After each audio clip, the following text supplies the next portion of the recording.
반갑습니다. 잠깐 기도합니다.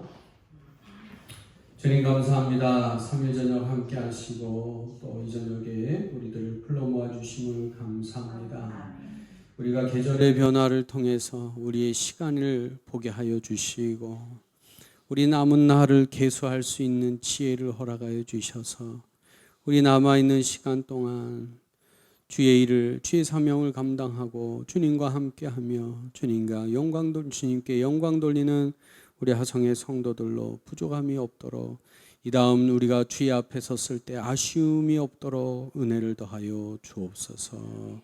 오늘 이 저녁에도 주의 말씀으로 힘을 얻고 주의 말씀이 들리게 하시며 흩어진 우리 믿음의 권속들 믿음도 허락하여 주옵소서. 예수님의 이름으로 기도드렸습니다. 아멘. 자, 여러분 반갑습니다. 아멘. 자, 오늘은 데살로니가 우리 성경 가로지르기 데살로니가 후서입니다. 지난주에 전서했고요. 자, 바로 들어가겠습니다. 책 이름은 프로스 테살로니케이스 베타입니다. 베타 이제 두 번째다 이런 얘기죠. 편지 두 번째. 자, 여러분 우리 성경에도 여러분 앞장을 보시면 이 야고표가 있어요. 아시죠? 뭐 창세기 한모 창세기 출애굽기 뭐래 뭐 이런 거 있잖아요. 그러니까 앞자를 따라 하든지 아니면 똑같은 게 있을 때 뭐가 비슷하냐면 만약에 빌립보서 빌레몬서 뭐 이런 거는 빌로 하면 다 똑같잖아. 그렇잖아요. 그래서 빌은 빌립보서고 모는 빌레몬서고 그렇죠? 뭐 이런 형태로 해서 야고가 있어요. 야고. 자, 이건 뭘까요? 이사야. 어느 교회 홈페이지 보니까 이렇게 해놨어. 이거 뭘까요? 자기는 여호수아라고 생각한 거야. 그 이제 영상 담당하신 분이 여호수아 뭐 1장 1절 뭐 이렇게 해놓은 건데 여호수아는 여가 아니에요. 뭐죠? 수 그렇죠. 이렇게 돼 있다는 거예요. 그래서 참고하셔요. 자, 데살로니가 후서에 나타난 데살로니가 교회의 상황을 먼저 살펴봅니다. 데살로니가 교회는 전서보다 더 어려워진 것 같아요. 왜냐하면 데살로니가 전서에는 많은 환란이 나와. 많은 환란. 데살로니가 전서 1장 6절, 2장 14절에도 보면 제가 데살로니가 전서 2장 14절 한번 읽어드릴게요. 저 밑에 주위에 달아놨습니다. 형제들아 너희가 그리스도 예수 안에서 유대에 있는 하나님의 교회들을 본받은 자 되었으니 그들은 누구예요? 유대에 있는 하나님의 교회들. 그들이 유대인들에게 고난을 받음과 같이 너희도 너희 동족에게서 동일한 고난을 받았느니라. 그러니까 데살로니가 교회 예수 그리스도의 복음을 받았더니 사람들이 미워하고 야 그런 거 뭐야 이렇게 뭔가 박해를 하고 그렇죠? 응? 그런 어려움이 있었다. 그래서 데살로니가 전서 1장 6절에는 많은 환란이에요. 많은 환란인데 데살로니가 후서에는 모든 박해와 환란 슬립시스라고 하는 모든으로 바뀌었어요. 이거는 이제 수로 한다면 many, much 뭐 이런 건데 all로 바뀌었어요. 히라버 그리스어 판으로 파신 이렇게 아주 바뀌었는데 모든으로 바뀌었습니다. 모든. 그러니까 더 고난의 환란의 박해의 강도가 세졌다. 이렇게 볼 수 있죠. 또한 데살로니가 교회는 예수 그리스도의 그 재림, 우리가 보통 재림 맞지만 이제 본문 자체에는 강림이라고 나옵니다. 예수님의 강림, 내려오심, 강림, 파루시아와 관련하여 사설 잘못된 잘못된 가르침의 위험에 봉착하였는데 사도 바울은 사설의 내용, 잘못된 그 내용을 정확하게 파악을 하고 있다. 뭐냐면 그 잘못된 가르침은 재림이 이미 이루어졌다. 주님의 강림이 이미 이루어졌다. 그럼 끝난 거 아니에요? 그렇죠? 끝났다.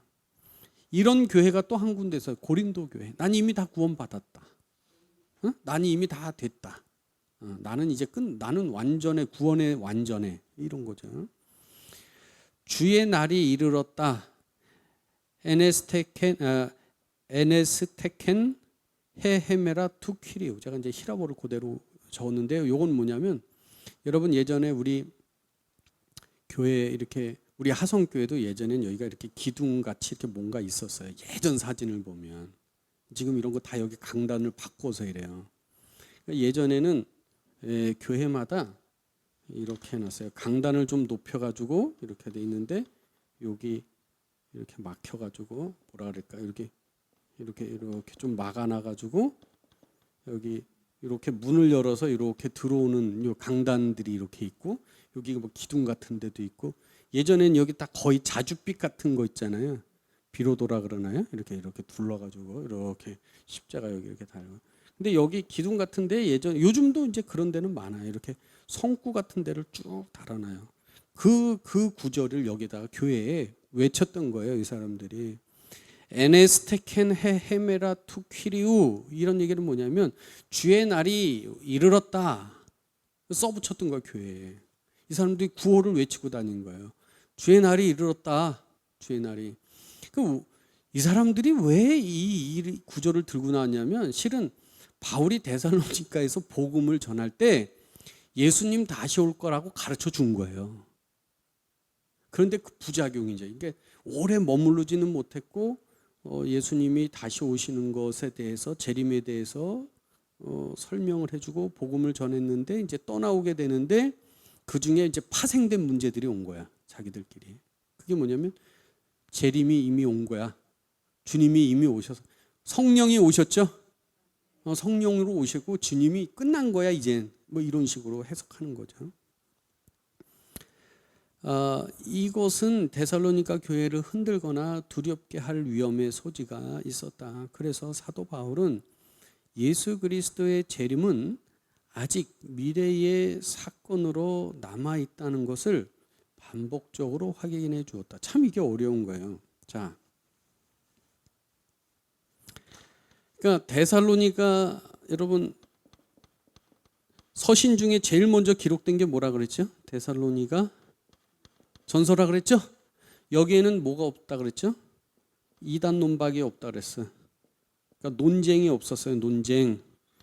처음에 잘 가르쳐 주니까 뭔가 이렇게 다툴 게 없었어요. 근데 데살로니가 후서만 해도 지금 이 논쟁이 나오는 거예요. 응? 시간이 벌써 흐른 거죠. 그런데 데살로니가 전서에서 아마 우리가 생각할 수 있는 것은 데살로니가 교회에서 바울이 예수님의 재림, 예수님 다시 오심 이 강림에 대해서 분명히 무슨 가르침을 줬어요. 응? 그런데 시간이 지나가면서 이 사람들이 이미 이게 이루어졌다.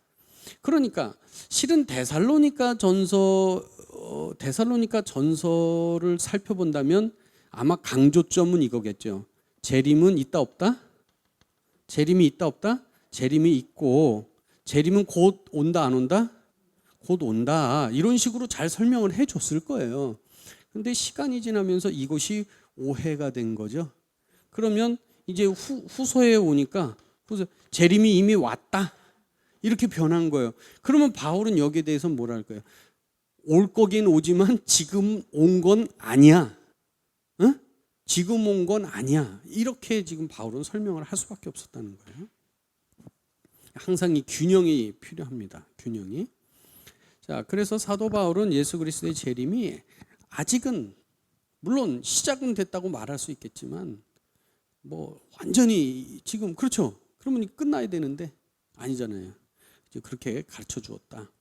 이 사설이라고 하는 거 제가 그래서 한문으로 넣었습니다. 잘못된 가르침은 세 가지 방식으로 전개가 되었습니다. 뭐냐면 2장에 보게 되면 그러니까 2장에 이 논쟁이 2장에 나와요. 2장. 데살로니가 후서는 3장으로밖에 안 돼 있어. 3장. 근데 2장이 이 잘못된 종말론에 대한 가르침이 2장에 나옵니다. 그래서 2장을 보게 되면 영으로나 또는 말로나 또는 우리에게서 받았다 하는 편지로나 이걸 보니까 영으로 성령의 체험, 이 잘못된 사람들이 왜 예수님의 재림이 이미 왔다, 예수님이 이미 오신 거야 이렇게 주장을 하냐면 성령의 어떤 체험을 한 거예요. 여러분 그 복음서에서도 예수님 그런 말씀하잖아요. 여기 서 있는 사람 중에 죽기 전에 내가 다시 인자가 오는 걸 볼 자도 있다. 그걸 우리가 해석하는 방법 중에 하나가 뭐예요? 성령으로 주님이 오신다. 그들이 죽기 전에 성령의 강림을 체험하면서 주님이 오셨다. 그것도 하나 해석의 방법이었거든요. 그런데 이 사람들이 성령을 받으면서 주님이 오신다는 주님이 지금 온 거야. 이미 오셨어. 끝난 거야. 뭐 이렇게 주장을 했다는 거죠. 그래서 여기 보면 영, 또 말은 뭐예요? 설교, 또 우리에게서 받았다 하는 편지, 우리에게서 바울, 실라, 디모데 있거든요. 바울과 실라와 디모데가 보내지도 않았는데 바울에게서 뭔가 받았다는 그런 잘못된 편지, 그거를 통해서 잘못된 가르침이 계속 지금 재생산이 된 겁니다. 자, 계속해서 제가 읽습니다. 사설을 퍼뜨리는 미혹자들은 예수님의 재림, 강림이 실현되었다는 것을 주장하기 위하여 자신들의 영적인 체험을 근거로 삼았고 설교로 자신들의 주장을 확립시키려 하였다. 그런데 미혹자들이 자신들의 주장을 뒷받침 위하여 사용하기 좋아했던 것 또 하나의 수단은 뭐냐면 사도 바울의 이름을 사칭한 편지야. 바울이 보내지도 않았는데 야 이거 봐라 우리 편지 받았죠. 바울이 뭐 주님의 재림이 이미 온 거라고 자 편지 쓰지 않았냐. 그러니까 뭔가 괴문서를 만드는 거죠. 네, 가짜 편지죠. 가짜 편지, 가짜 뉴스. 그들은 사도 바울에게서 재림이 예수님의 강림이 실현되었다는 편지를 받았다고 선전했다. 속인 거죠. 이에 대하여 사도 바울은 데살로니가 교회에 누가 어떻게 하여도 너희가 미혹되지 말라고 강력하게 요청하면서 말로나 우리 편지로 가르침을 받은 전통을 지키라. 2장 15절 파라도시스라고 하는 전문 용어입니다. 예전 성경 번역에는 개역 개정판 말고 개역 번역에는 유전으로 번역했어요. 유전. 너희가 물려받은 전통, 유전을 잘 지켜라 이렇게. 이외에도 데살로니가 교회는 게으른 자들, 게으름이 생겼어요. 자, 여러분 예수님의 재림, 예수님의 강림이 이미 다 이루어졌어. 그러면 이 사람들은 지금 할 게 있어요, 없어요? 없다는 거예요. 그럼 이 사람들은 뭐예요? 게을러져. 게으름. 다 됐다. 다 됐다. 난 다 이루었다. 게으른 거죠. 게으름. 그래서 이 게으름은 그 사람들의 성품이 게을러서가 아니라 잘못된 신학, 잘못된 가르침 때문에 생겨난 게으름을 말하는 거예요. 놀고 먹는 거야. 주님이 난 다 됐어. 뭐 주님이 다 이제 뭐 여러분 이제 그런 거죠. 만약에 다음 주에 예수님 오셔. 에? 여러분 나를 받았어. 그렇게 하면 안 되는데 그러면 이제 학교도 안 가, 수능도 안 봐. 수능이 무슨 소용이야? 다음 주 예수님 분명히 여러분 그러지 않겠어요? 무슨 소용이야? 이제 그럼 뭐 여기서 처리하고 밤새고 어떻게든 그냥 바짝 땡겨가지고 바짝 땡겨가지고 이제 거룩한 삶을 살라고 뭐 그렇게 하지 않겠어요? 그 사람들의 욕심이에요. 그러니까 이 사람들은 주님의 재림이 이미 왔다고 주장하면서 게을러진 거예요. 근데 이 게으름은 성품이 게으른 게 아니고 신학적인 게으름이에요. 다 됐다. 다 됐다. 자, 그러니까 여기 보면 그들은 게으를 뿐 아니라 사도 바울에게서 받은 전통대로 행하지도 않았다. 그들은 게으르게 행하여 도무지 일하지 아니하고 쓸데없는 일만 저질렀다. 그래서 사도 바울은 쥐하로 일하면서 사역을 한 자신을 본받으라고 말하고 게으른 자들에게 조용히 일하여 일하여 자신의 양식을 먹어라. 거기 이게 나오는 거예요. 자, 세 번째, 작은 세 번째, 데살로니가 후서의 저자, 기록, 장소, 연대. 데살로니가 전서는 바울의 진짜 편지라는데 누구도 이의를 제기하지 않아요. 그런데 데살로니가 전서가 바울의 서신이냐는 학자들 중에는 아직도 말이 많아요. 그러니까 왜냐하면 이런 신학의 차이 때문에 이게 제가 좀 이따 여기 나오지만 이게 불과 짧은 시간에 이게 되냐. 그러니까 데살로니가 후서는 한참 늦은 편지다 이렇게 주장을 하는 거예요. 그런데 우리는 바울의 편지라고 본다 이렇게 하는 거죠. 자, 왜냐하면 사도 바울은 이 편지에서 친필로 문안하고요. 왜냐하면 이것이 사도 바울의 편지라는 표시가 되기 때문이다. 실로아노, 실라와 디모데가 바울과 함께 지금 있고 자기들이 편지 보낸다. 그 데살로니가 후서 앞부분에 그렇게 나와 있습니다. 데살로니가 후서는 그 앞에 하나의 먼저 편지, 이전 편지를 전제로 하고 있다는 거. 본문 안에서 좀 이따 읽어보겠습니다. 본문 안에서 그래서 사도 바울은 앞서 보낸 편지 2장 데살로니가 후서 2장 15절에 우리의 편지와 본 편지 데살로니가 후서 자체의 본 편지에는 이 편지 우리 이전의 편지와 지금 이 편지를 구분하고 있다는 거죠. 그러면 지난번 우리의 편지는 전서가 될 것이고 이 편지는 후서가 될 것이다 이런 얘기죠. 그러나 데살로니가 지역에는 사도 바울의 이름을 사칭하는 거짓 편지가 나돌고 있었다. 우리에게서 받았다 하는 편지. 따라서 사도 바울은 자신의 진정한 편지를 증명하기 위하여 어떤 편지든지 친필로 표시를 남겼다. 여러분 그 인봉 있잖아요. 인봉. 요한계시록에 나오는 이런 인봉들 이렇게 녹여가지고 왜 도장을 찍어서 못 듣게 한다든지 아니면은 자신의 사인을 해서 자신만의 머리 이렇게. 왜냐하면 지금도 이렇게 그 당시도 벌써 바울이 쓰지도 않았는데 바울이 썼다 그러면서 막 이렇게 하는 이 대단해요 보면. 이 지금 악한 세력들이 할 수만 있으면은 교회 안에 잘못된 가르침들 이런 것들을 잘못된 이런 것들을 뿌려가지고 이렇게 변화시키는 이런 것들을 보면서 참 대단하다 그런 생각을 해봅니다.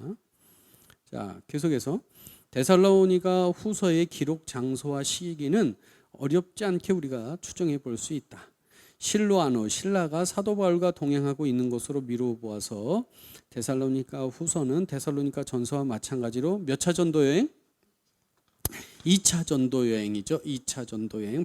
신라는 2차 전도 여행 때 동행을 했습니다. 1차 전도 여행은 누구랑 다녔죠?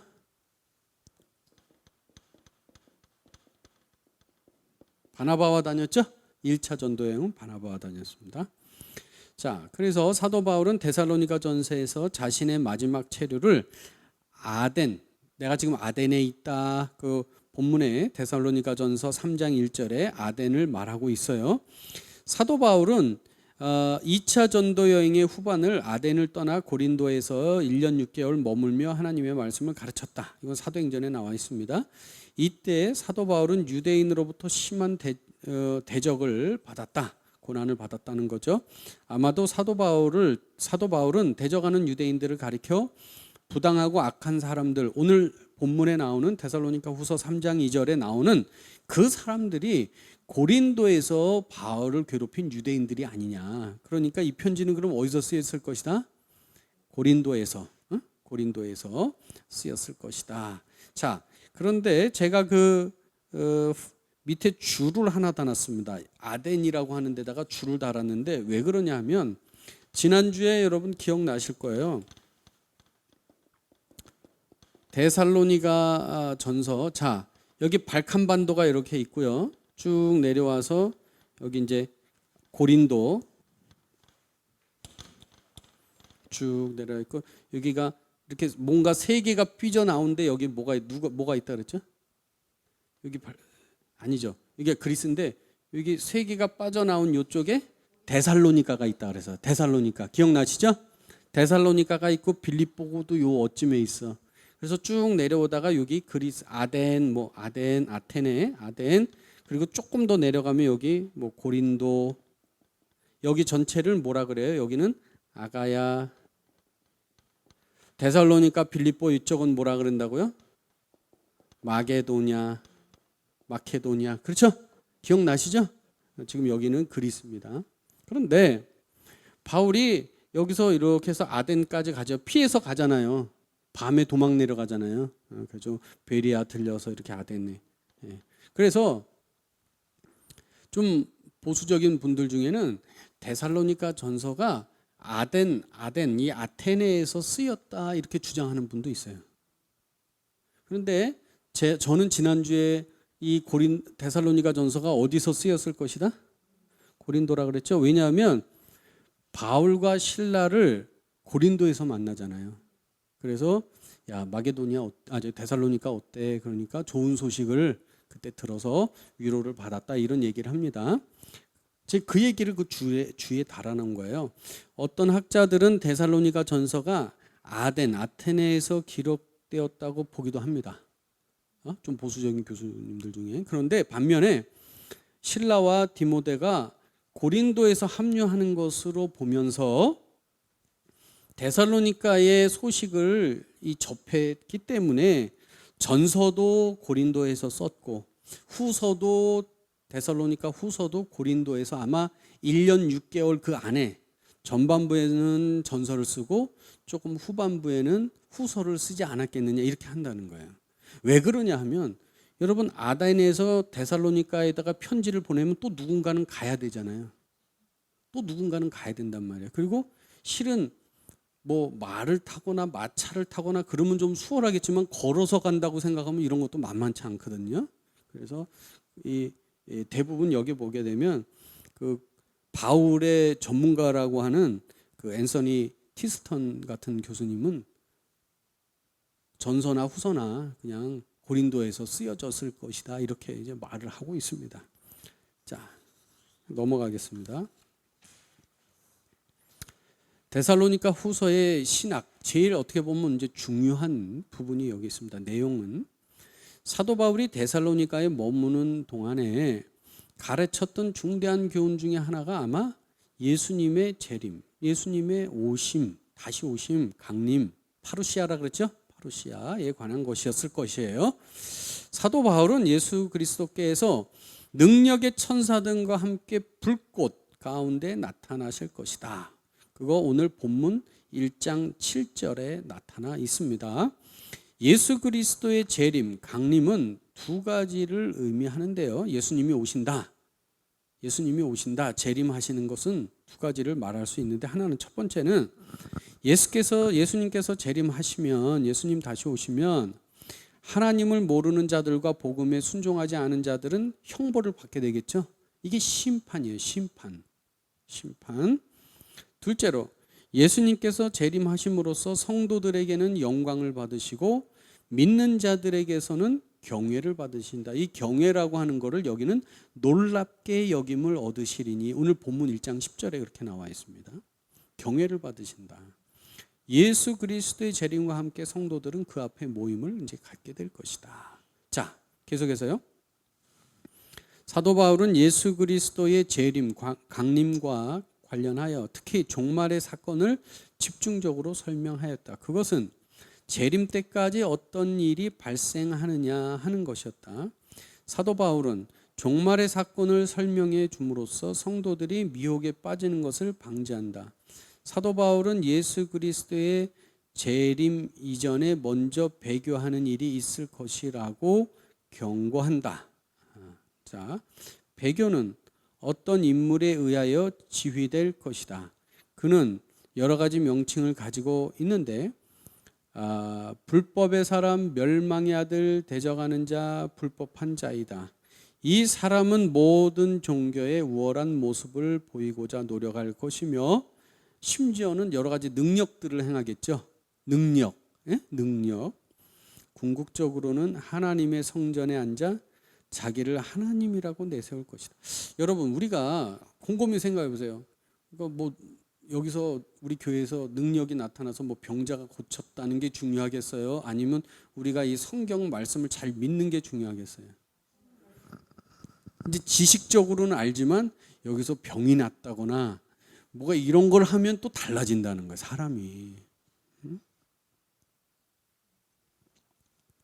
그러니까 주님의 능력이면 좋은데 더럽고 악한 것들도 능력을 행하기 때문에 우리가 마지막 때에는 잘 분별이 필요하다. 아멘? 그렇죠? 그 얘기입니다. 자, 이 사람으로 말미암아 불법의 비밀 토 미스테리온 테스 아노미아스 이렇게 되는데, 여러분 우리가 아노미라고 하는 아노미 상태야, 아노미, 이 아는 없다는 뜻이에요. 노모스, 법이 없어. 그러니까 무질서하다, 무법의 상태다. 그러니까 불법이라고 하는 건 뭐냐면 하나님의 법이 없는, 하나님의 기준이 없는 거예요. 하나님의 기준.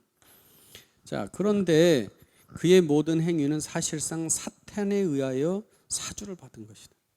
누군가가 막 능력을 행하고는 있지만 그 뒤에는 누가 있어? 여러분, 우리 성도들이 사랑의 능력이 나타나고 주님의 성품이 나타나고 거기는 누가 계신 거야? 성령이. 아멘? 성령이 아니고는 할 수가 없잖아요. 그런 얘기죠. 똑같아요. 그는 사탄의 활동을 따라 모든 능력과 표적과 거짓 기적과 불의의 모든 속임으로 멸망당할 자들을 미혹해요. 주님은 택하셔서 부르시고 예수님을 믿게 하시고 믿음을 주시고, 주님은 그런 일을 해요. 구원받을 자를 모으죠.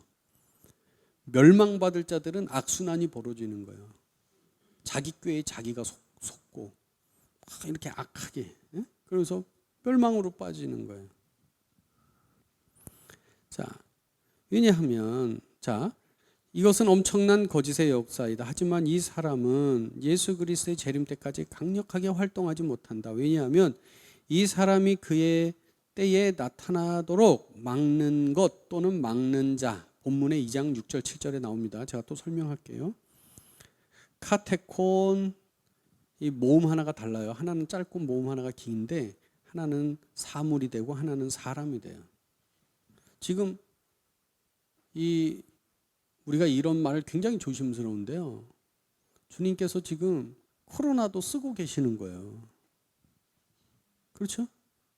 코로나도 쓰고 계시는 거예요. 우리는 다 모르지만 하나님이 코로나도 쓰고 계시는 거예요. 그러니까 막는 것, 어떤 환경을 통해서 이 역사가 못 나타나도록 막기도 하시고, 또 막는 사람이 나타나서 막기도 하셔요. 그러나 이 방해물 또는 방해자가 사라지면 그때는 불법한 자가 강하게 활동하여 배교가 일어나게 될 것이다. 그러면 드디어 예수 그리스도께서 재림 강림하시고 그 입의 기운으로 여기서 그는 불법한 자를 말해요. 불법한 자를 죽이실 것이다. 이것은 계시록 19장에도 나오는 동일한 본문들이에요. 그 그림이 똑같아요. 자, 그래서 막는 것 막는 자, 그가 불법한 자, 이 불법한 자를 막는 자가 있는데 그 단계가 넘어지면 이제 불법한 자가 나타나. 불법한 자가 나타나면 배교가 나타나고 예수 그리스도의 강림이, 재림이 올 거다. 자, 데살로니가 후서의 내용과 구조입니다. 데살로니가 후서는 데살로니가 전서와 유사한 구조를 가지고 있다. 본문의 끝으로라는 말로 전반부와 후반부를 나눌 수 있다. 이렇게 돼 있습니다. 그런데 정말 물론 데살로니가 후서를 뭐 이런 내용이나 이런 걸 봐서 바울이 쓰지 않았다 뭐 주장하는 사람들도 있는데, 여러분 보세요. 이렇게 돼 있거든요. 자, 여기 3장 1장, 2장, 3장 이렇게 돼 있는데, 이제 3장 끝으로, 그러면 여기 1, 2장이 전반부, 여기 3장이 후반부, 한 장. 여기가 전반부, 이게 후반부, 이렇게 볼 수 있다는 거예요. 1장, 2장. 그러면 여러분 데살로니가 전서처럼 여기도 1장, 2장을 나누는 그것을 감사로 볼 수 있다는 거예요. 감사한다. 이게 1장 3절. 1장 3절. 감사가 2장 여기 2장 13절에 나온다는 거예요. 그리고 요 감사 1장 그러면은 3절 1장 3절서부터 2장 12절 요 안에 형제들아, 지난번에 형제들아 부르는 거 있었잖아요. 형제들아가 1장 3절에 나오고 2장 1절입니까? 2장 1절. 그러면 이 여기도 역시 형제들아가 2장 13절에 한번 나오고요. 2장 15절에 나온다는 거예요. 형제들아. 이런 게 비슷하다 이렇게. 그리고 이 후반부에도 형제들아가 3번이 나온다는 거야. 3장 1절, 3장 6절, 3장 13절. 형제들아 이렇게 부르는 이 투가 비슷하다. 그래서 뭐 데살로니가 후서도 역시 전서와 비슷하게 이런 구조를 가지고 있다. 이렇게 본다는 거죠. 자, 이제 본문을 좀 보도록 하겠습니다. 자, 1절입니다. 1장 1절. 바울과 실로아노와 디모데는 하나님 우리 아버지와 주 예수 그리스도 안에 있는 데살로니가인의 교회에 편지하노니 하나님 아버지 주 예수 그리스도 아들이죠? 아버지, 아들, 성령은 없지만 이게 다 삼위일체의 표현들이에요. 예, 좀 이따 또 말씀드릴게요. 은혜와 평강이 너에게 있을지어다. 자, 3절. 형제들아 부르죠? 형제들아 우리가 항상 감사한다. 하나님께 감사한다. 너희의 믿음 또 서로 사랑함 이런 거. 4절입니다. 너희가 견디고 있는 모든 박해, 환난, 너희 인내와 믿음으로 말미암아 하나님의 여러 교회에서 우리가 친히 자랑하노라. 어떤 교회? 데살로니가 교회. 이는 하나님의 공의로운 심판의 표요 너희로 하여금 하나님의 나라에 합당한 자로 여김을 받게 하려 함이니. 여러분 보세요. 제가 이번 김장하면서 배운 거예요. 여러분 김장에서 중요한 게 이 배추잖아요. 배추는 반드시 소금에 어떻게 돼? 잘 절구어져야 되더라고요. 소금에 절구어지지 않으면 양념만 많이 들어가. 응? 그 바삭. 우리 딸이 그럴 때잖아요. 엄마 김치가 불어져. 속을 이렇게 넣으면 잘 절거진 거면 부들부들하잖아요. 이렇게. 근데 이게 안 절거지니까 배추가 부러지는 거야. 여러분 그러면은 이 김장이 기가 막힌 거잖아요. 배추와 이 양념으로 절묘한 맛을 내잖아요. 여러분 우리도 마찬가지야. 나와 예수 그리스도가 하나 돼서, 응? 주님과 나가 하나다. 여러분 진정한 나는 누군지 아세요? 진정한 나 누구예요? 진정한 나 이게 예수님이에요. 예수님. 왜냐하면 난 예수님으로부터 지음받았기 때문에 예수님을 떠나서는 내가 뭐 할 수가 없는 거예요. 주님과 함께. 주님을 떠나서는 이게 되지 않는 거예요. 그러니까 우리가 십자가로 날마다 내 옛사람이 죽었다. 그러면 성령이 오셔서 주님이 나를 통해 이렇게 뭔가 요리도 하시고 막 이렇게 할 텐데 안 죽고 버티니까 양념은 양념대로 들어가고 배추는 맛도 없고 부러지고 그렇게 되는 거예요. 자, 여기도 보면 이런 환난, 고난, 이 환난과 고난이라고 하는 건 뭐냐면 나 중심으로 생각하면 환난 고난이에요. 나 중심으로 생각하면 환난 고난이에요. 왜냐하면 내가 죽어야 되니까. 주님 입장에서 보면 주님이 역사하시는 일이야. 그렇죠? 그러니까 이게 왜 나를 이렇게 했냐고, 왜 이렇게 했냐고. 그건 다 내 기준이야, 내 기준. 내가 힘든 거야. 자, 7절. 환난을 받는 너에게는 우리와 함께 안식으로 갚으신다. 하나님이 안식으로 갚아주신다. 하나님의 공이시니 하나님은 공이셔요. 주 예수께서 자기의 능력과 천사들과 함께 하늘로부터 불꽃 가운데 나타나실 때에 하나님을 모르는 자들과 하나님을 모르고 하나님을 알기를 원하지를 않아. 여러분 지금 다 어디가 있는 거야? 여기 와야지. 그렇잖아요. 하나님을 모르고 알기를 원하지 않아. 우리 주 예수의 복음에 복종하지 않는 자들에게는 형벌을 내린대요. 이런 자들은 주의 얼굴과 그의 힘의 영광을 떠나 영원한 멸망의 형벌을 받으리로다. 그날에 그가 강림하사 그의 성도들에게 영광을 받으시고 모든 믿는 자들에게서 놀랍게 여김을 얻으시리니 이는 우리의 증거가 너에게 믿어졌습니다. 이러므로 우리도 항상 너희를 위하여 기도함은 우리 하나님이 너희를 그 부르심에 합당한 자로 여기시고 모든 선을 기뻐함과 믿음의 역사를 능력으로 이루게 하시고 우리 하나님과 주 예수 그리스도의 은혜대로 우리 주 예수의 이름이 너희 가운데서 영광을 받으시고. 여러분 여기 똑같아요. 김장은 배추 맛이 아니라 양념 맛 아닌가요? 양념이 잘 돼가지고 그러잖아요. 우리를 통해서 예수 그리스도의 이름이 나타나야 돼. 살든지 죽든지. 근데 맨날 배추 맛만 나는 거야. 양념 맛이 안 나고. 예. 자, 우리 가운데서 예수 그리스도의 이름이 영광을 받으시게. 예. 자, 2장입니다. 형제들아, 우리가 너에게 구하는 거, 여기서 구한다는 건 요구한다는 거야. 데살로니가 교회 여러분, 우리가 여러분에게 주님의 이름으로 요구합니다. 그런 얘기예요. 뭘 요구하냐? 우리 주 예수 그리스도의 강림하심과 재림이죠. 우리가 그 앞에 모임에 관하여 영어로나 또는 말로나 또는 우리에게서 받았다 하는 편지로나 주의 날이 이르렀다고 해서 쉽게 마음이 흔들리거나 두려워하거나 하지 말아야 한다. 아까 말씀드린 그대로죠? 영으로 말로 보내지도 않았는데 우리한테 받았다 하는 편지를 들여내밀면서 주의 날이 이미 왔다 주장하는데 마음이 흔들리면 안 된다. 3절 누가 어떻게 하여도 너희가 미혹되지 말라. 먼저 배교하는 일이 있고 뭐가 생겨요? 그러니까 여기 본문만 읽으면요 이게 자꾸 좀 헷갈려요. 헷갈린다기보다 이렇게 돼 있죠. 자, 강림, 재림인데 이 앞에 뭐가 있어요?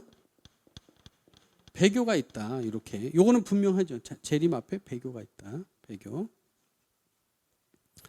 그런데 배교하는 일이 있고 저 불법의 사람 곧 멸망의 아들이 나타나기 전에는 그날이 이르지 않아. 배교가 오는데 뭐 하기 전에는 배교가 없어? 네? 2장 3절을 잘 읽어보세요. 배교가 있어야 주님의 재림이 와. 네? 근데 배교는 뭐가 있어야 와요? 거기 있잖아요. 불법의 사람 곧 멸망의 아들이 나타나기 전에는 그날이 이르지 않아. 그러니까 배교가 오는데 배교는 또 뭐? 예. 예, 영어를 잘하시네요. 불법의 사람이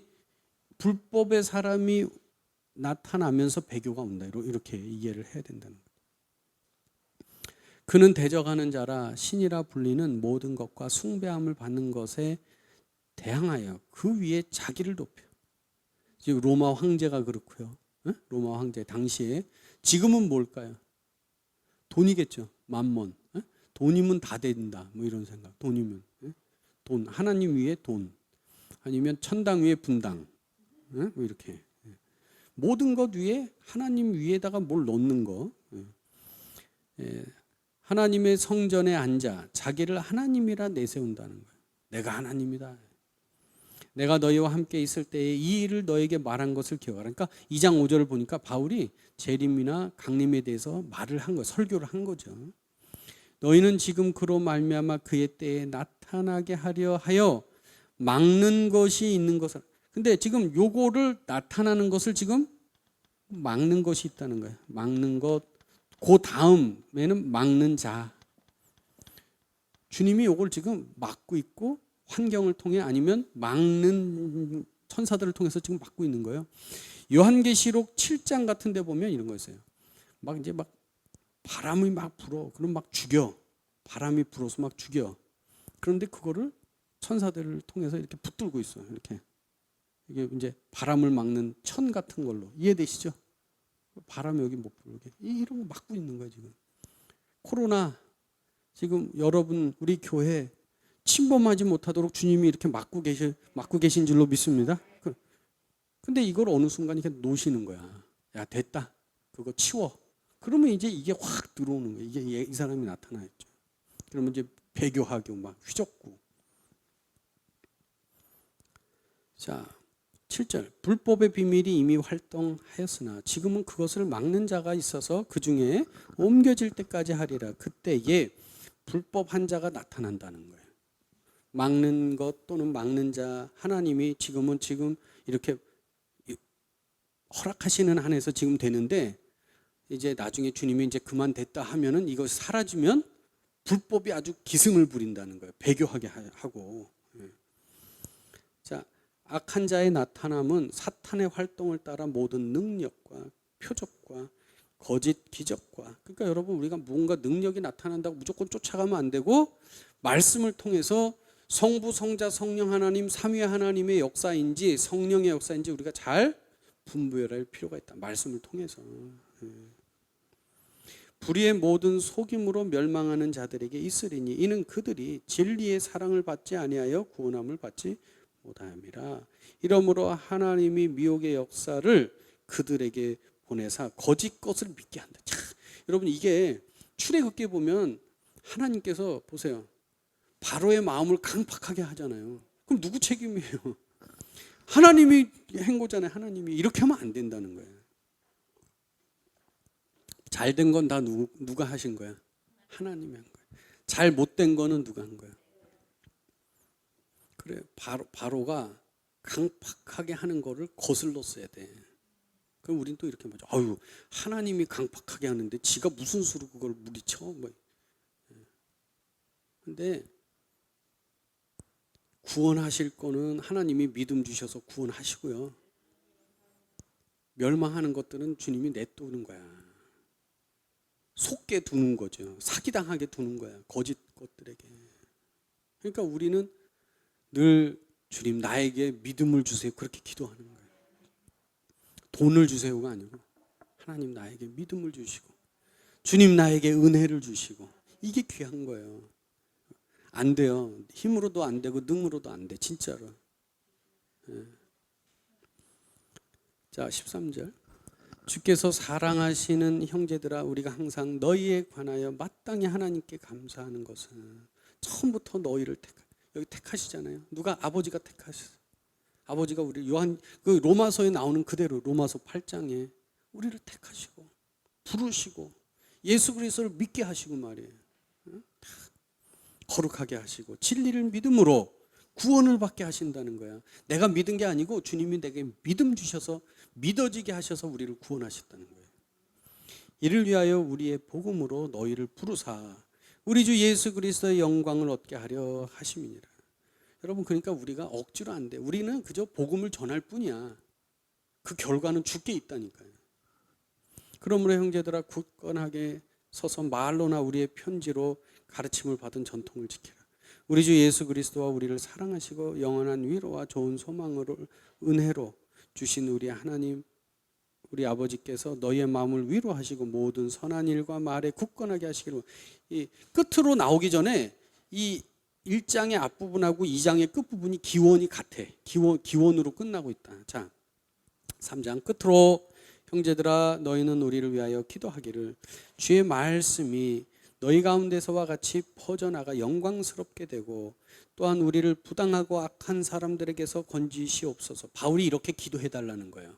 데살로니가 교회 여러분, 바울, 실라, 디모데, 우리를 위해서 이렇게 기도해달라. 우리를 부당하고 악한 사람들에게 건지게. 믿음은 모든 사람의 것이 아니에요. 예. 우리는 너무 쉽게 생각하죠. 목사님, 그 사람 좀 돈도 벌고 잘 사는데 예수님 믿으면 그 사람 또 다 구원받을 거야. 그렇지 않다니까. 믿음은 모든 사람의 것이 아니에요. 이건 은혜로 주신다는 거예요. 주는 미쁘사 너희를 굳건하게 하시고 악한 자에게서 지키시리라. 너희에 대하여는 우리가 명한 것을 너희가 행하고 또 행할 줄을 우리가 주 안에서 확신하노니 주께서 너희 마음을 인도하여 하나님의 사랑과 그리스도의 인내 안에 들어가게 하시기를 원하노라. 형제들아 우리 주 예수 그리스도의 이름으로 너희를 명하노니 게으르게 행하고 우리에게 받은 전통대로 행하지 아니하는 모든 형제에게서 떠나라. 왜 게을러요? 아까 주님의 재림이 이미 다 이루어졌다. 할 거 없다. 이런 사람들. 예? 어떻게 우리를 본받아야 할지를 너희가 스스로 아나니 우리가 너희 가운데서 무질서하게 행하지 아니하며 누구에게서든지 음식을 값없이 먹지 않고 오직 수고하고 애써 주야로 일함은 너희 아무에게도 폐를 끼치지 아니하려 함이니 우리에게 권리가 없는 것이 아니요. 권리는 있어. 권리가 있어. 일한 소에게 망을 씌우지 말래잖아요. 사도 바울이 요구할 권리가 있어요. 데살로니가 교회 여러분, 우리가 복음을 이렇게 전했으니까 우리의 생활을 책임져 주십시오. 할 수 있다. 권리가 있어. 근데 그렇게 하지 않았다는 거예요. 오직 스스로 너희에게 본을 보여 우리를 본받게 하려 함이니라. 우리가 너희와 함께 있을 때에도 너희에게 명하기를 누구든지 일하기 싫어하거든 먹지도 말게 하라 하였더니 우리가 들은즉 너희 가운데 게으르게 행하여 도무지 일하지 아니하고 일만 만들기만 하는 자들이 있다 하니 이런 자들에게 우리가 명하고 주 예수 그리스도 안에서 권하기를 조용히 일하여 자기 양식을 먹으라 하노라. 형제들아 너희는 선을 행하다가 뭐 하지 마라? 제가 좋아하는 구절이에요. 선을. 이게 데살로니가 후서에 있어요. 선을 행하다가 주의 일을 행하다가 주의 뭐를 하다가 낙심하지 말아라. 나만 하는 것 같고 그냥 낙심하지 마라. 누가 이 편지에 한 우리 말을 순종하지 아니하거든 그 사람을 지목하여 사귀지 말고 그러하여금 부끄럽게 하라. 그러나 원수와 같이 생각하지 말고 형제와 같이 권면하라. 마지막입니다. 평강의 주께서 이 평강, 평화, 에이레네 친히 때마다 일마다 너에게 평강을 주시고 주께서 너희 모든 사람과 함께 하시기를 원하노라. 나 바울은 친필로 문안하노니 이는 편지마다 표시로서 이렇게 쓰느라. 왜? 가짜 편지들이 돌아다닌다. 우리 주 예수 그리스도의 은혜가 너희 무리에게 있을지어다. 아멘. 오늘 데살로니가에 있는 권면의 말씀이 우리들의 생활에서도 나타날 수 있게 되기를 축복합니다. 기도하겠습니다. 주님 감사합니다. 오늘 이 3일 저녁 우리와 함께 하시고 오늘 데살로니가 후서에 있는 말씀으로 우리도 늘 주님의 다시 오심을 기대하고 소망할 뿐만 아니라 또 주어진 삶과 주어진 현재의 시간 안에서 주신 사명을 잘 감당하는 복된 자들, 게으르고 나태하지 아니하도록 도와주옵소서. 감사드리고 예수님의 이름으로 기도드렸습니다. 아멘. 하늘에 계신 우리 아버지, 아버지의 이름을 거룩하게 하시며 아버지의 나라가 오게 하시며 아버지의 뜻이 하늘에서와 같이 땅에서도 이루어지게 하소서. 오늘 우리에게 일용할 양식을 주시고 우리가 우리에게 잘못한 사람을 용서하여 준 것 같이 우리 죄를 용서하여 주시고 우리를 시험에 빠지지 않게 하시고 악에서 구하소서. 나라와 권능과 영광이 영원히 아버지의 것입니다.